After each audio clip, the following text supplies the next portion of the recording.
नमस्कार दोस्तों, एक बार फिर से आप सभी का मैं बहुत बहुत स्वागत करता हूं।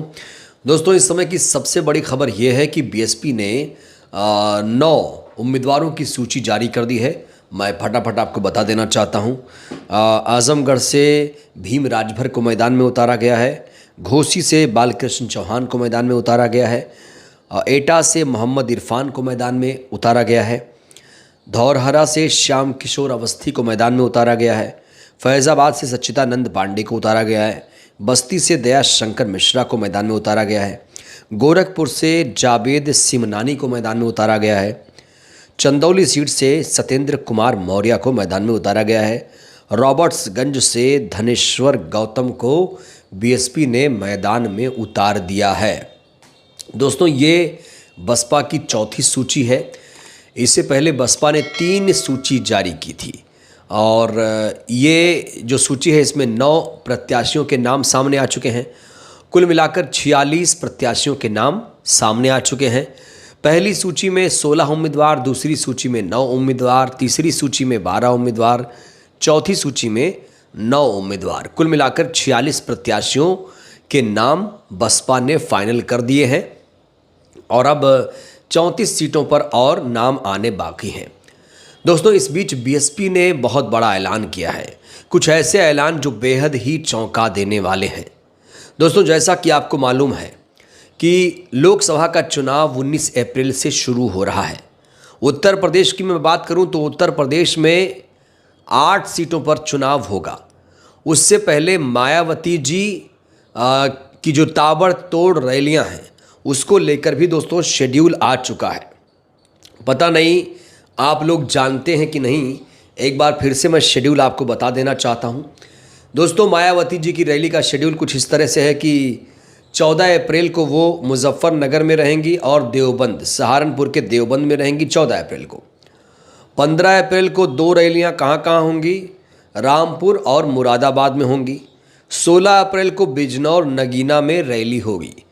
तो पहले चरण में जहां 8 सीटों पर चुनाव हो रहा है, मायावती जी मुजफ्फरनगर, सहारनपुर, रामपुर, मुरादाबाद, यहाँ पर बिजनौर, साथ ही साथ नगीना, यहाँ पर रैली को संबोधित करेंगी। तो उत्तर प्रदेश में मायावती जी की जो पहली रैली है वो होगी 14 अप्रैल को। 14 अप्रैल का दिन बहुत खास है। बाबा भीमराव अंबेडकर साहब की जयंती है 14 अप्रैल को और बीएसपी पार्टी का गठन भी 14 अप्रैल 1984 को ही हुआ था। अब 14 अप्रैल मायावती जी के लिए खास है।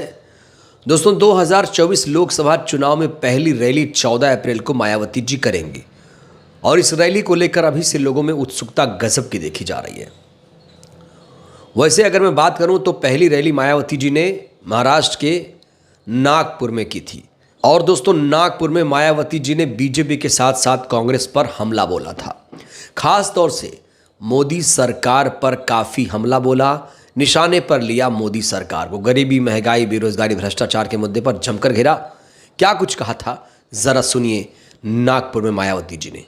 वर्तमान भाजपा सरकार में भी यहाँ पूरे देश में गरीबी, बेरोजगारी एवं महंगाई आदि भी लगातार काफी ज्यादा बढ़ रही है। देश में हर स्तर पर फैला भ्रष्टाचार भी अभी तक कोई खास खत्म नहीं हुआ है। इनके अलावा केंद्र की वर्तमान भाजपा सरकार में भी अपने देश की सीमाएं अभी तक भी पूरे तौर से सुरक्षित नहीं है। दोस्तों, मायावती जी ने जिस तरीके से बीजेपी पर हमला बोला वो लोग चुप हो गए ये बयान सुनकर। जो लोग मायावती जी को कह रहे थे कि ये बीजेपी की बी टीम है, ये बयान सुनकर आपको क्या लगा? कोई है ऐसा नेता जो इस तरह से खुलकर बीजेपी को घेर सकता है? आपने सुना बयान, आप खुद बताइए मायावती जी ने किस तरीके से आईना दिखाया भारतीय जनता पार्टी को। आप इस पर टिप्पणी दीजिए, कहाँ कोई कमी बेसी रह गई आप बताइए हमें। तो दोस्तों, आकाश आनंद इस समय काफ़ी ज़्यादा एक्टिव हैं। वो उत्तर प्रदेश में लगातार रैलियां कर रहे हैं। इस बीच आकाश आनंद का काफ़ी दिलचस्प बयान सामने आया है, मैं आपके सामने एक करके रखना चाहता हूं। आकाश आनंद ने कहा कि जो बहन जी के खिलाफ बोलता है वही इस आंदोलन का सबसे बड़ा विरोधी है। जो बहन जी के खिलाफ है वो कांशीराम अंबेडकर, बसपा और संविधान के खिलाफ है। दोस्तों ये बयान बहुत बड़ा बयान है। सोचिए कितने लोग बहन जी के खिलाफ हैं, कितने लोग। बड़ा सवाल, क्या चंद्रशेखर भी बहन जी के खिलाफ है? अगर जो बहन जी के खिलाफ है, आकाश आनंद के मुताबिक अगर कोई बहन जी के खिलाफ है तो वो कांशीराम, अंबेडकर, बसपा और संविधान के खिलाफ है। साथ ही साथ एक और बयान दोस्तों, धर्म को लेकर आकाश आनंद ने बहुत बड़ा बयान दिया है और इस बयान की बहुत ज़्यादा चर्चा भी है। ज़रा देखिए बयान क्या है। आकाश आनंद ने कहा कि अगर वे धर्म की घुट्टी पिलाएं तो कह देना कि अगर हमारे बच्चे भूखे पेट हैं तो हमें धर्म से कोई मतलब नहीं। हमारा पहला धर्म हमारा रोजगार है, शिक्षा है। शिक्षा ही शेरनी की दूध है, जो पिएगा वो दहाड़ेगा। तो आकाश आनंद शिक्षा पर जोर दे रहे हैं और कह रहे हैं जो धर्म की अफीम खिला रहे हैं जो नेता, उनसे सावधान रहिए। जब विकास की बात जो नहीं कर रहा है वो धर्म की बात कर रहा है, समझ जाइए कि ये नकली लोग हैं। आगे दोस्तों, मुसलमानों के लिए बड़ा वादा कर दिया है बीएसपी ने। क्या कहा है? बीजेपी ने राम मंदिर बनाया, अच्छी बात, लेकिन जब बाबरी मस्जिद बनेगी तो बसपा मुसलमानों के साथ खड़ी होगी। दोस्तों ये बयान बहुत ज़्यादा महत्वपूर्ण है। किसी भी पार्टी ने ऐसा बयान नहीं दिया। मुसलमानों के साथ मैं बार बार कह रहा हूँ कि बसपा इस बार डीएम समीकरण बना रही है, दलित मुस्लिम को साथ साथ लेकर चल रही है। लगातार वो मुस्लिम प्रत्याशियों को टिकट दे रही है और जो वादे दावे हैं वो भी आप देख रहे हैं। किसी नेता में इतनी हिम्मत नहीं कि वो आकर ये बयान दे। बाबरी मस्जिद शब्द का इस्तेमाल पहली बार बसपा सुप्रीमो ने ही किया था और नेता डरते हैं, कतराते हैं दोस्तों। लेकिन यहाँ बीएसपी ने साफ तौर पर कह दिया है जब बाबरी मस्जिद बनेगी तो बसपा मुसलमानों के साथ खड़ी होगी। मैं आप लोगों से एक सवाल पूछना चाहता हूँ, बताइए कोई नेता ऐसा है, समाजवादी पार्टी, कांग्रेस या किसी भी पार्टी का नेता ऐसा है? दोस्तों जिस तरीके से बीएसपी ने बाबरी मस्जिद को लेकर स्टैंड लिया है वो कहीं ना कहीं एक बहुत बड़ा मैसेज देने की कोशिश कर रही है। भले ही दूसरी पार्टियां मुसलमानों का इस्तेमाल कर रही हैं, वोट बैंक के तौर पर इस्तेमाल कर रही हैं, दरी बिछाने के लिए इस्तेमाल कर रही हैं, लेकिन बीएसपी जो है वो मुसलमानों के साथ खड़ी है। और ना सिर्फ मुसलमानों के साथ, पिछड़े, शोषित, वंचित हर तबके के साथ बीएसपी खड़ी है। ये एहसास लगातार आकाश आनंद के द्वारा, मायावती जी के द्वारा लगातार दिलाया जा रहा है। तो दोस्तों बीएसपी का ये जो बयान है, चाहे धर्म को लेकर हो, चाहे रोजगार, शिक्षा, बाबरी मस्जिद को लेकर हो, इन बयानों को दोस्तों हल्के में नहीं ले सकते। और इतना परिपक्वता झलक रही है आकाश आनंद के बयान में, आप साफ तौर पर देख रहे हैं।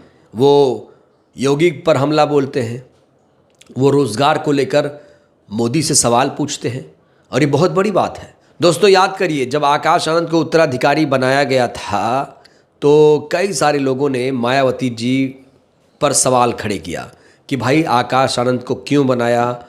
भीम आर्मी के तमाम लोगों ने कहा कि परिवारवाद को बढ़ावा क्यों दिया जा रहा है। तो मायावती जी ने साफ तौर पर स्पष्ट कर दिया था कि भाई आकाश आनंद चुनाव नहीं लड़ेंगे। हमारे परिवार का कोई व्यक्ति जो है, हमारा भाई, हमारा भतीजा, वो चुनाव नहीं लड़ रहा है।